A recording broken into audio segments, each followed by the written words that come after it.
to week 5 of Jake's Views and Review. I'm Senator Jake Anderegg, coming to you from the Utah State Capitol Complex, and I have quite a bit that's happened this last week that I'd like to share with you. Several bills of notoriety that you should be aware of. We had SR1, this is the Senate Access Procedures Bill. This is the one that you may have read in the media about limiting access to the media. Let's be absolutely clear. The House of Representatives adopted these same restrictions over a decade ago, and the media hasn't complained about them. We have had a little bit more of a freewheeling access on the Senate side, which of necessity of the last 2 years has needed to be tightened a bit. Media still has access to all the public and open meetings, to any member of the legislature, and a member of the legislature can invite anyone from the media onto the floor.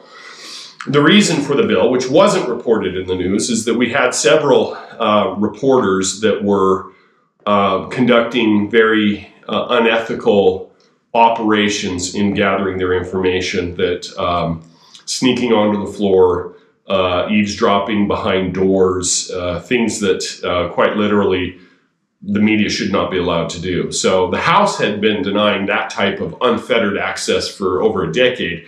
We in the Senate are now adopting the same type of procedures, but the media is still going to have full access. It's just they don't have unfettered access. So anyone who's upset about that, I don't know what to tell you. Second bill that you need to be aware of is Senate Bill 150. This is my criminal justice data management bill that's working with Justice JRI, the Justice Intervention Bill, which ideally is to help people to be diverted from being made criminals to receive the assistance that they need to overcome their addictions or in most cases mental health. That bill advanced out of the Senate and out of House committee, and in fact this morning. That bill will be heard in the House next week, in week 6. That's going to reform how we do management, data management for criminal justice across the state. Right now, we can't get information for more than 120 days after the event occurs, and my bill will help move us to a point where we can get it hopefully within about 24 hours. So that's the idea. One other bill you should be aware of is House Bill 60. This is the Vaccine Passport Prohibition Bill from Representative Brooks. I'm going to support this bill. I do think that it is inappropriate in most cases. There are some exceptions, but they're rare. But in most cases, businesses should not be able to force you on your personal health information. Within most cases, require you to show a vaccine passport. It just doesn't make sense to me. So the last bill that I wanted to bring to your radar was one that passed out of committee in the House. It's going to be heard on the House floor. Or did it pass out of the House floor? I'm looking at my guys. It's still on the House floor. This is the transgender sports bill, House Bill 11. It is in Senate rules. It's in Senate rules, so it passed out of the House. Now it's going to be over here in the Senate, and so buckle up.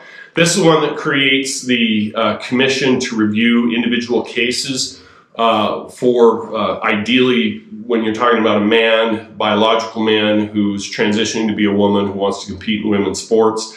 Sometimes there is, and most times often there is, a competitive advantage to that boy who is now competing as a girl. The commission will review that. This is honestly being portrayed as the Discrimination Commission. So it is what it is. If that bill makes it over here, this has support from House and Senate leadership as well as the governor. So this will review case-by-case scenarios and determine when there is not a competitive advantage, when there is a competitive advantage, in authorizing or prohibiting. So the last thing I want to say is that we actually had a helicopter excursion on some Black Hawk helicopters, and I'll put some pictures and video of that. We flew over the Great Salt Lake and saw firsthand the devastating aspects of what's happening with that lake shrinking and our water crisis and drought this last decade. The lake is right now only about 1/3 of its original size. You can actually walk to Antelope Island in many points, and so it's a serious problem that causes problems for lake effect and for the annual snowfall, and which ultimately leads to our drinking water. So I agree with Speaker Brad Wilson. We have got to do something on that. So I'll attach some videos for that as well. But ultimately, we're down to our final 2 weeks. We got week 6 and week 7.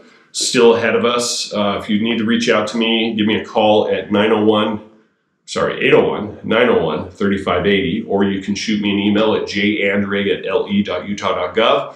Always reach out to me on social media, Facebook, Twitter. I look forward to engaging with you. If there's anything you need me to know, please reach out. And as always, it's been an honor to serve you. I continue to look forward to do so. This is Senator Jake Anderegg coming to you from the Utah State Capitol Complex, saying we'll catch you next time.